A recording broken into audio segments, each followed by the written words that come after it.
The Road to Socialism and the New World Order, Part 4, continued, by Dennis Lawrence Xudde, Ph.D.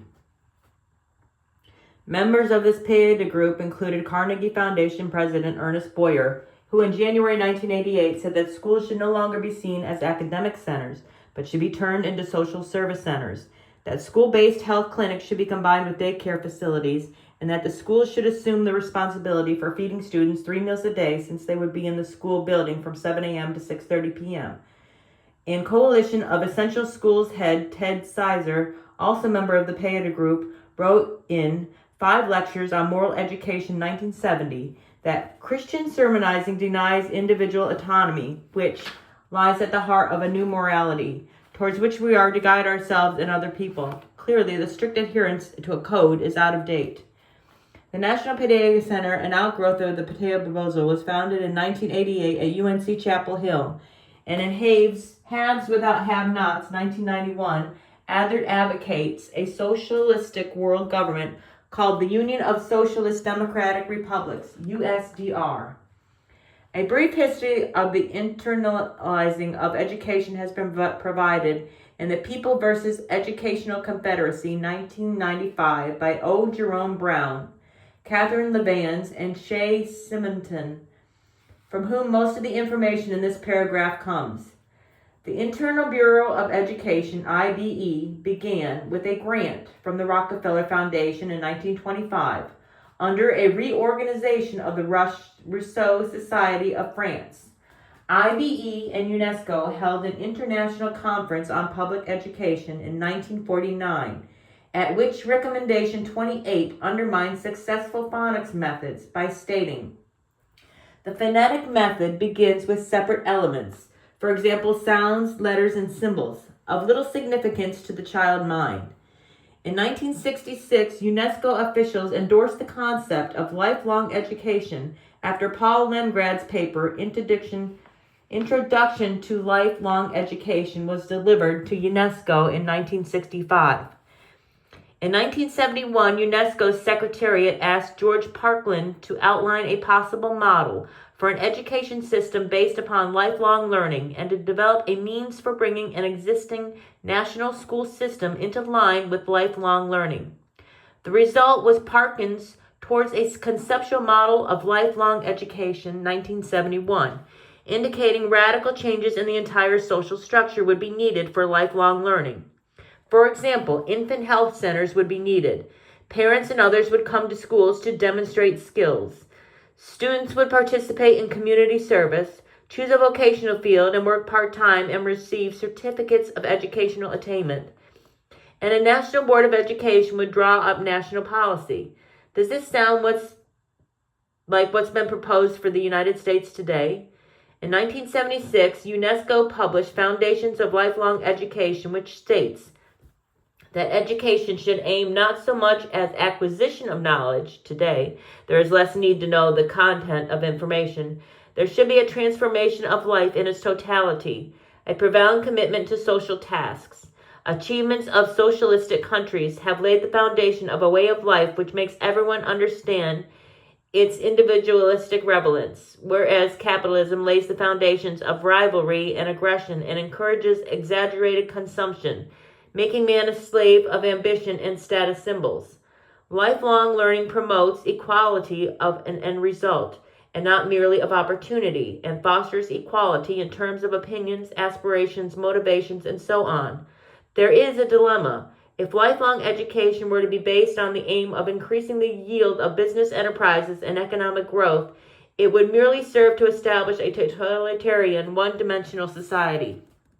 In 1980, UNESCO published Educational Goals as one book in the IBE's Studies and Surveys in Comparable Education series, and these goals would ultimately result in the goals adopted by the UNESCO-sponsored World Conference on Education for All in 1990, about the same time and similar to the national education goals developed in the United States. Before children can be internationalized, however, they would have to be nationalized in socialism. That was a project in a widely used social service textbook written by Arthur Calhoun entitled A Social History of the American Family, Volume 3, 1919, in which he commented, "The modern individual is a world citizen." As families weakens, society has to assume a larger parenthood. The schools begin to assume responsibility for the functions thrust upon it. The kindergarten grows downward towards the cradle, and there arises talk of neighborhood nurseries. Social centers replace the old-time home chimney.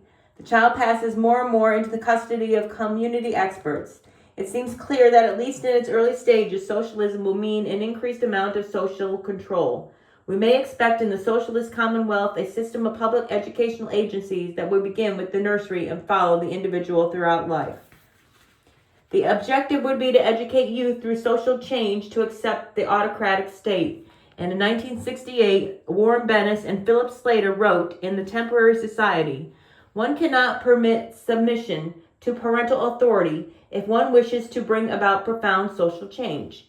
In order to effect rapid changes, any such centralized regime must mount a vigorous attack on the family, lest the traditions of present generations be preserved.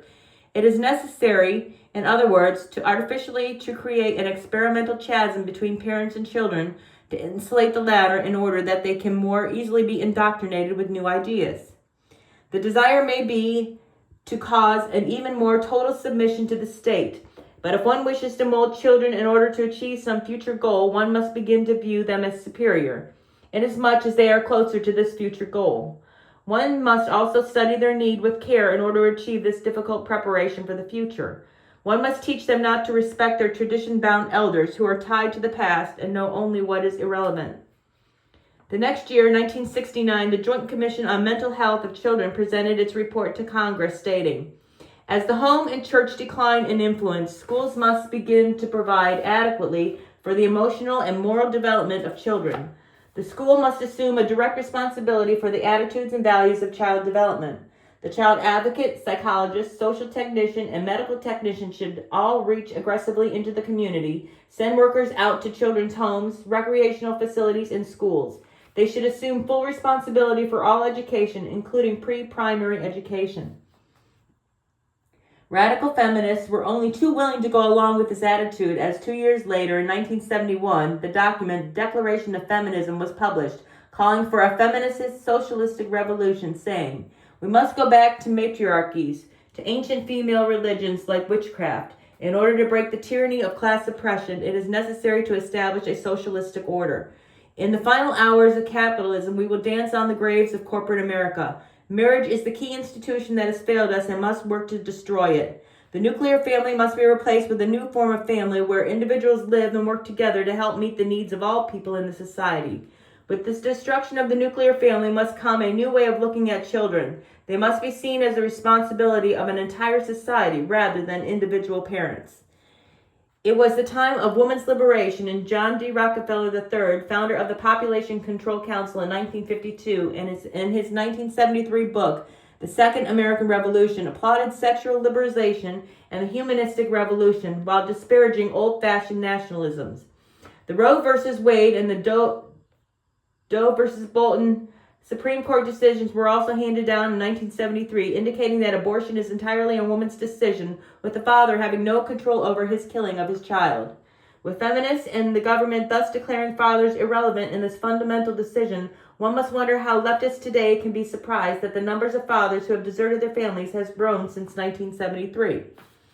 4 years later, Mary Jo Bain would be quoted in an Associated Press story in the Tulsa Sunday World, August 21st, 1977, as stating, "We really don't know how to raise children. If we want to talk about equality of opportunity for children, then the fact that children are raised in families means there's no equality. It's a dilemma. In order to raise children with equality, we must take them away from their families and communally raise them."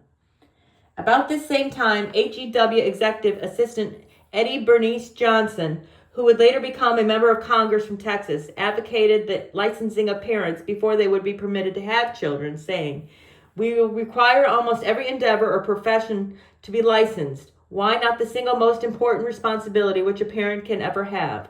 Not long thereafter, Professor Gene Stevens of the College of Criminal Justice at the University of South Carolina wrote in The Crime of the Year 2000, The Futurist, April 1981, "Parental care in the year 2000 may be different from today and better, since By then, the movement to license or certify parents may be well underway.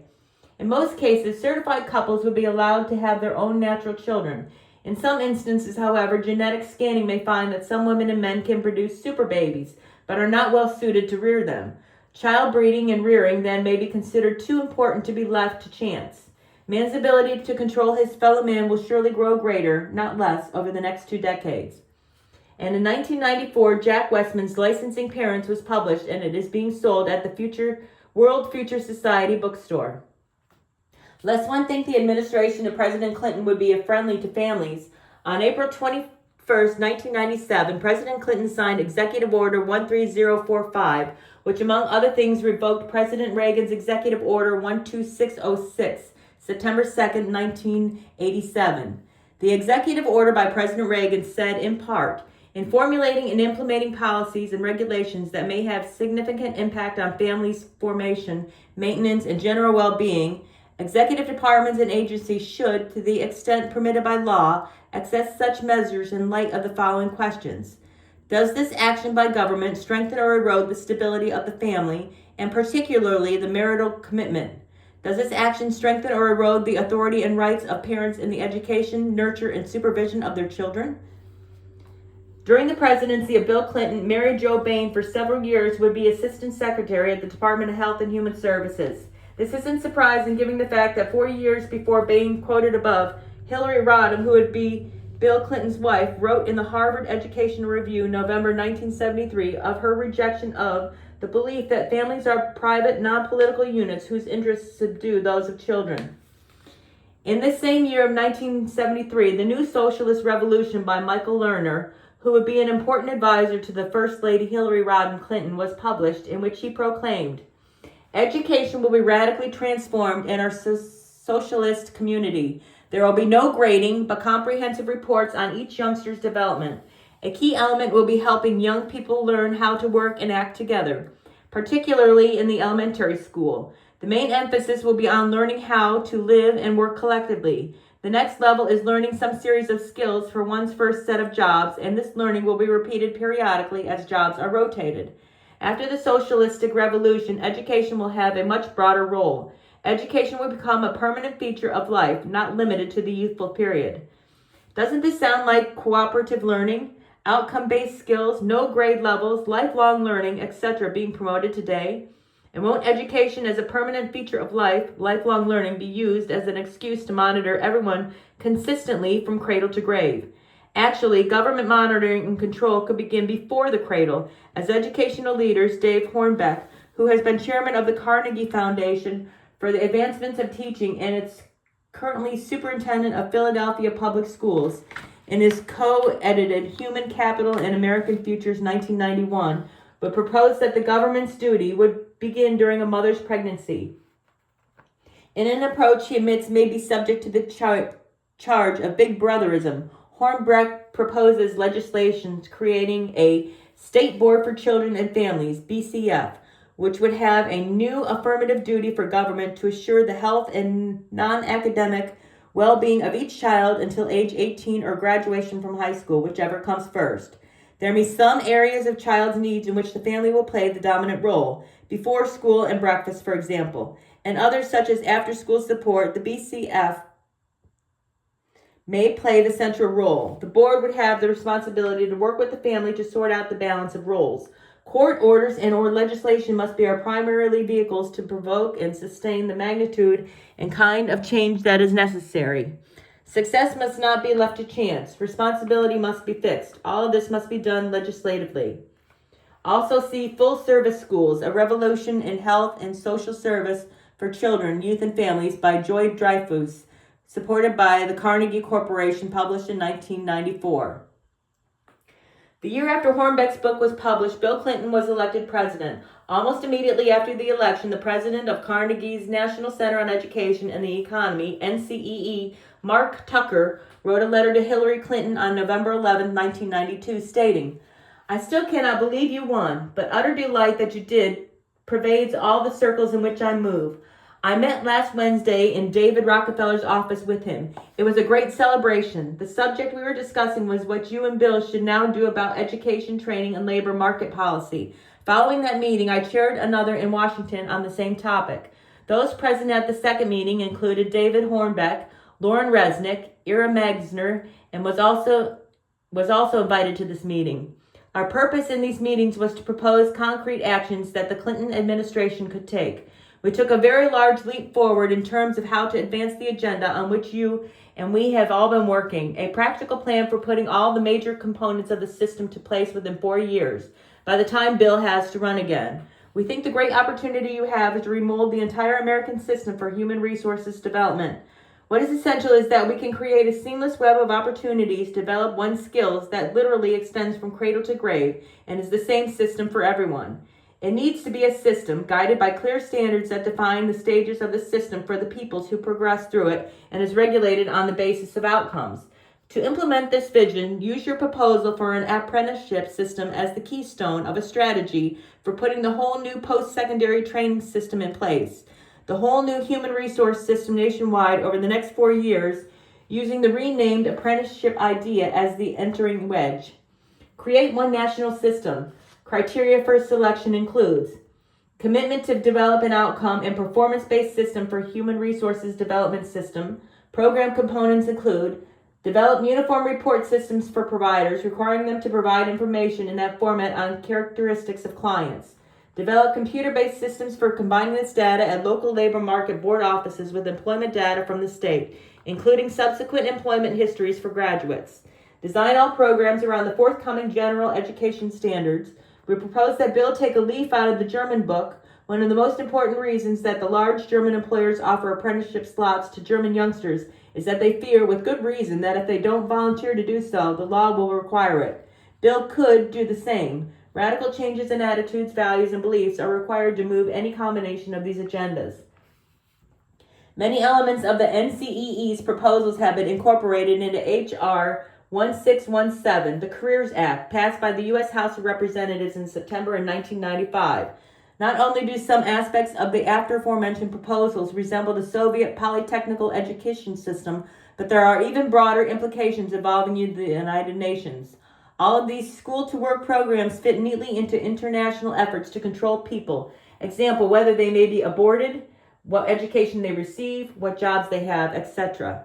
At about the same time, the United Nations was holding its Population Control and Development Conference in Cairo, where third world countries were financially pressured to go along with the program of action or not have their loans renewed, etc. The United Nations Human Development Report 1994 was published, including an agenda for the school summit in Copenhagen, March 1995. Not only did the final draft document of the program of action go into Copenhagen sound similar in one way to NCEE's proposal, Human Resources Development System, and to H.R. 1617, when it listed as an objective to establish the creation of productive employment as a central objective and to reinforce international cooperation to that effect. But the Human Development Report 1994 included the following objectives. 1. A global tax. 2. Strengthen the United Nations militarily while closing nations' military bases and reducing their military spending. And 3. A social charter pledging a new global civil society based upon global governance. And the report suggested social charter included. If we strongly believe that the United Nations must become the principal custodian of our global human security, towards this end, we are determined to strengthen the development role of the United Nations and to give it a wide-ranging decision-making powers in the societal economic fields by establishing an Economic Security Council, with no nation having a veto. Therefore, what we are facing is not simply a planned future at the national level, but also at the international level under the UN. Dr. Felix Whitmer warned about the shift in education from the individual to the collective or groupthink in his Conquest of American Mind, 1956, in which he wrote, "Have you ever read a book on curriculum development? As the years went by and your children passed through the grades, you may have noticed that a change was going on. Subject matter, teaching methods, types of study, everything changed. If you put 2 and 2 together, you realize that the emphasis shifted from the individual to the group. Competition, it seems, has become old hat. Attitudes and group relationships were the thing. The type of education children were receiving was becoming humanistic, but the global planners realized that to shape the values of youth to accept world socialism, they would not wait until children entered the public schools. They had to be reached at an earlier age, and that meant separating preschool youth from their parents. But how could that be accomplished? A hypothetical scenario could be gone something like this. Living standards that would rise dramatically between the end of World War II and the early 1970s. Then a period of rising inflation would occur through a manufactured oil crisis, etc., so that both spouses would have to enter the workforce just to maintain their standard of living. This would mean having to put their children into government-licensed daycare, and the rising feminist movement made this acceptable to many women. Traditional women, however, would still choose to remain home and rear their own children, so laws would need to be passed granting social service workers immunity from liability if they simply seized children from homes on the basis of alleged abuse or even emotional neglect, whatever that means. Albert Hiss, who would be selected president of the Carnegie Endowment for International Peace in December 1946, and on January 25, 1950, would be sentenced to 5 years in prison for perjury after having denied that he was engaged in espionage for the Soviet Union, had in July 1946 persuaded the founders of the World Health Organization, the WHO, to include in their constitution the following broad definition of health. Health is a state of complete physical, mental, and social well-being. Social or group well-being is one of the justifications for socialism. His close friend Brock Chisholm, 1959 Humanist of the Year, became head of the World Health Organization, and in February of 1946, issue of Psychiatry had written that to achieve world government, it is necessary to remove from the minds of men their individualism, loyalty to family tradition, national patriotism, and religious dogmas. He further stated, "We have to swallow all manner of poisonous certainties fed to us by our parents, our Sunday and day school teachers, our politicians, our priests. The reinterpretation and eventual eradication of the concept of right and wrong, which has been the basis of child training, the substitution of intelligent and rational thinking for faith, for the certainties of old people, these are the belated objectives for chartering the necessary changes in human behavior." This was followed by permissive child-rearing theories of Dr. Benjamin Spock in the 1950s, followed by the Me generation of the 60s. Public school facilitated the student as autonomous moral decision-maker by teaching students situation ethics via values clarification techniques. This in part led to the widespread "don't impose your morality on me" philosophy in the 1970s, which the public schools reinforced into the 80s with critical thinking, which often turned out to be lessons in criticizing authority, example parents, clergy, and other adults.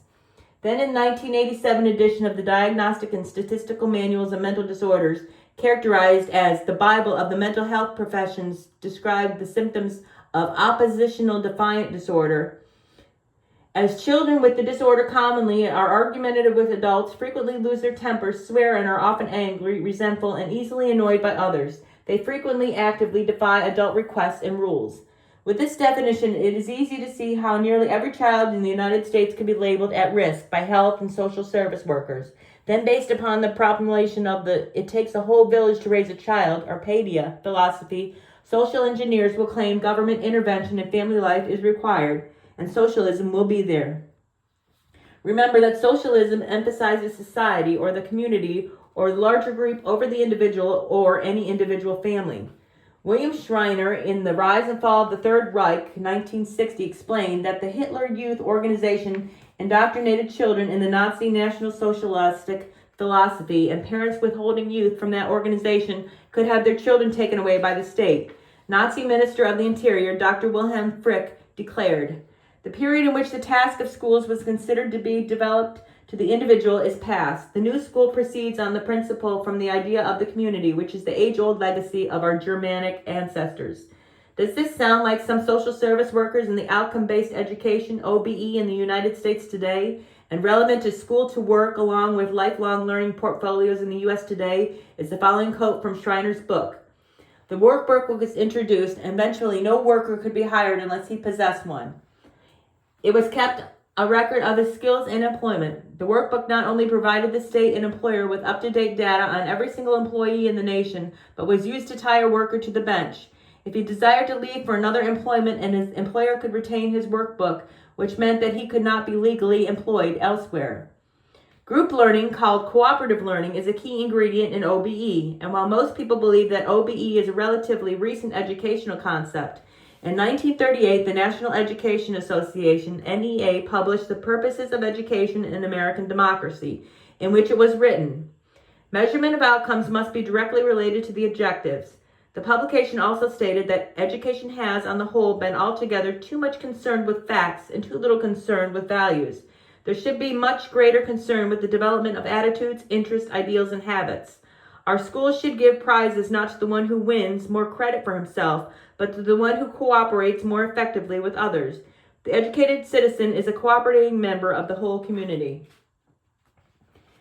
The NEA has long advocated world government, and is in this publication, world citizenship is listed as the objective of civic responsibility.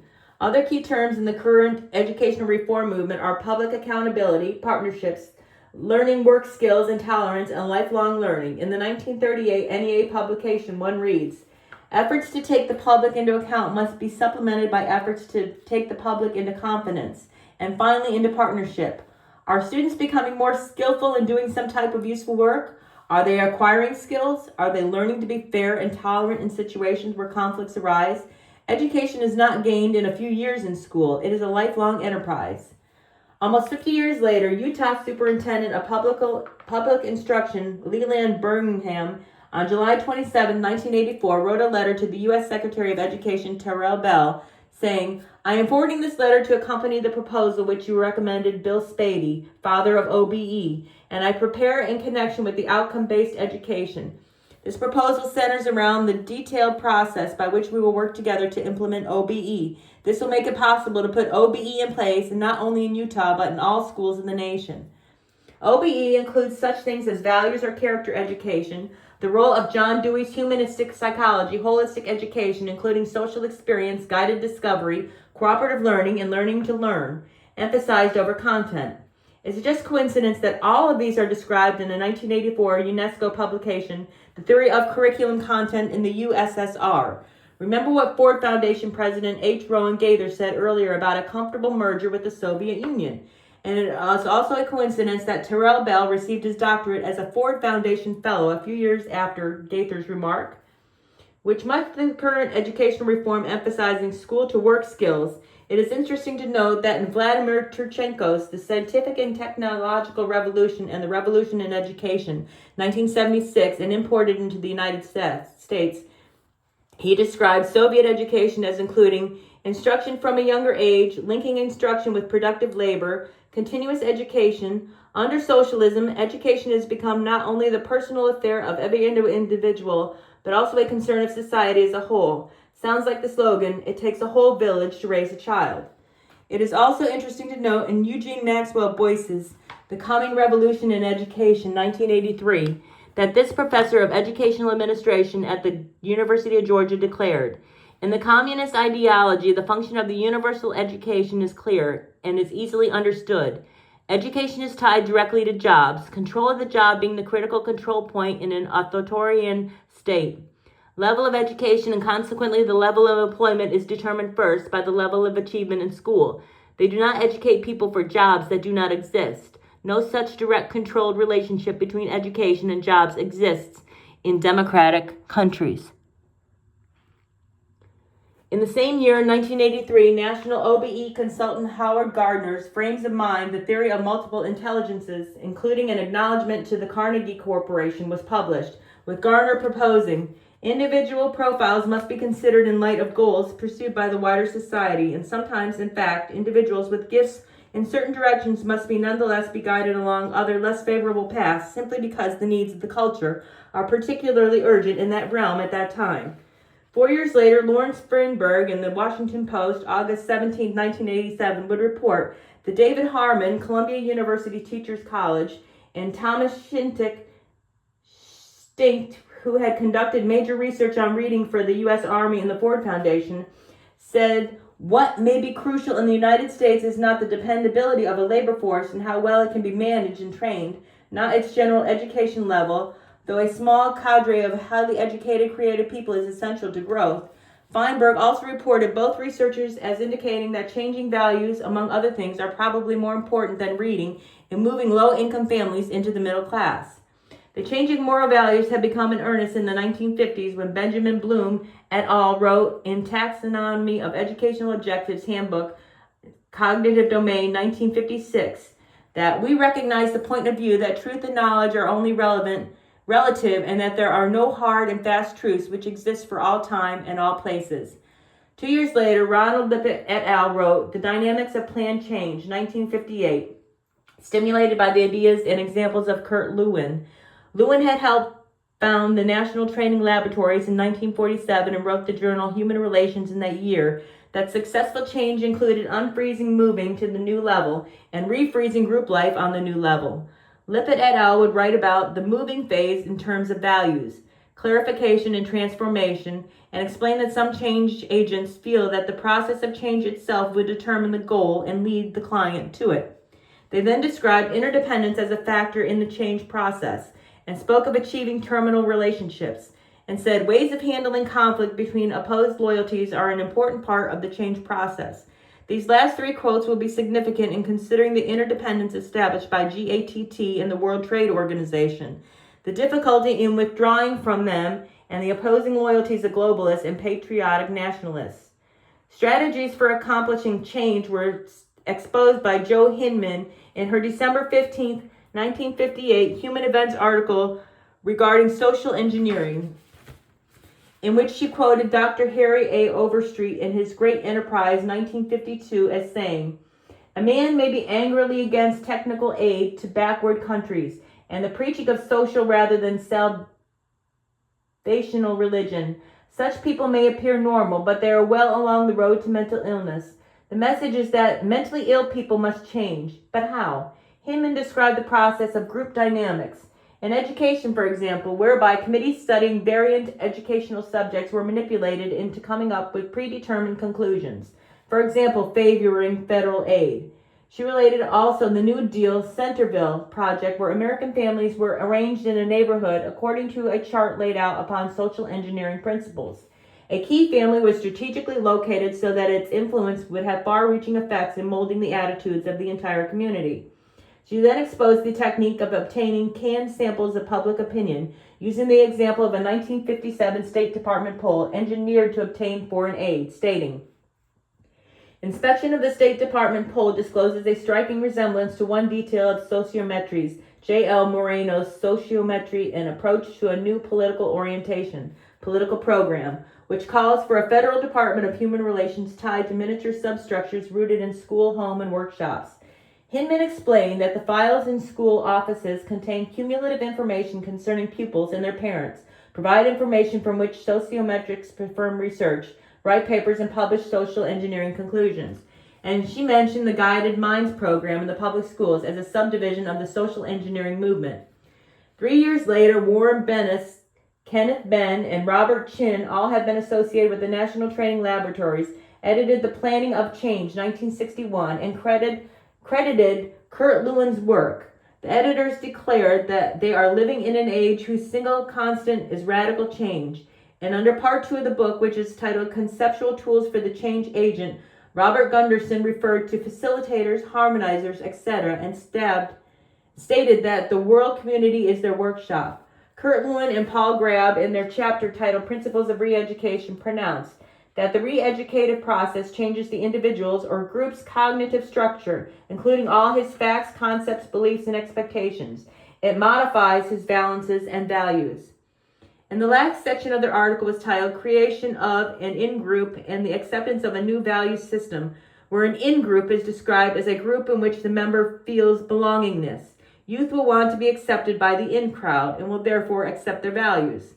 More recently, Spiral Dynamics, Mastering Values, Complexity, and Change, 1993, revised in 1996 by Don Beck and Christopher Cohen of the National Value Center, Denton, Texas, describes how individuals, organizations, and societies can be changed, including innovations in working, education, healthcare, religion, and politics, by meshing chaos theory, quantum physics, contemporary brain research, and general systems theory.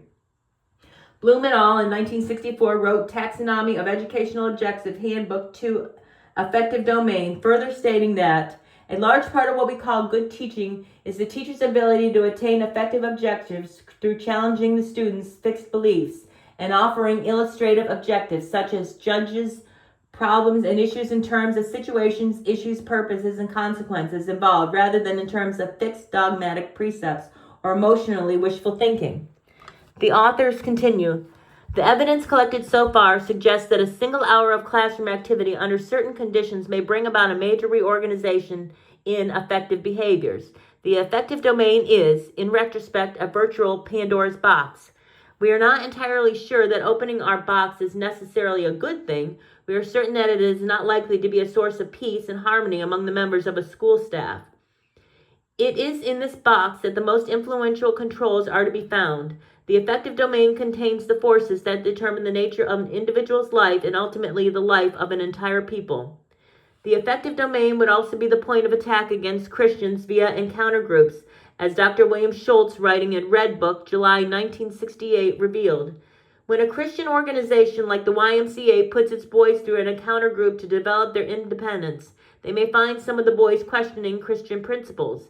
These are not only possibilities, they happen, but they are necessary risks for individual development. Schultz's comments are important because he was a director of Esalen Institute resident program at Big Sur, California. Esalen is where Fritz Perls' Gestalt therapy was emphasized with guided daydreams that were described as a form of hypnosis. Esalen would later engage in hot tub diplomacy, inviting many officials from the Soviet Union to experience their offerings. They would sponsor Boris Yeltsin's trip to the U.S. before he would become Russian leader, and the executive director of the Esalen Institute in 1989, Jim Garrison, who would name the Christic Institute, would later be the president of the Gorbachev Foundation USA, which would take over a prestigious American military base in San Francisco in 1992 and would have it as its purpose to affirm the spirit of Gorbachev's vision of a new world order and apply his vision on global level.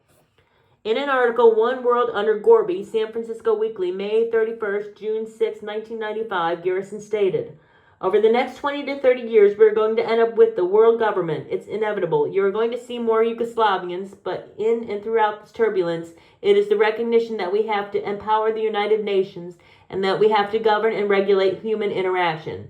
There is going to be conflict, coercion, and consensus. That is all part of what will be required as we give birth to the first global civilization. In 1992, Bill Clinton was elected president and for many years had attended a sort of Esalen East called Renaissance Weekend, which was referred to as the New York Times as the New Age Retreat. Newsweek also described Bill Clinton as the first New Age president.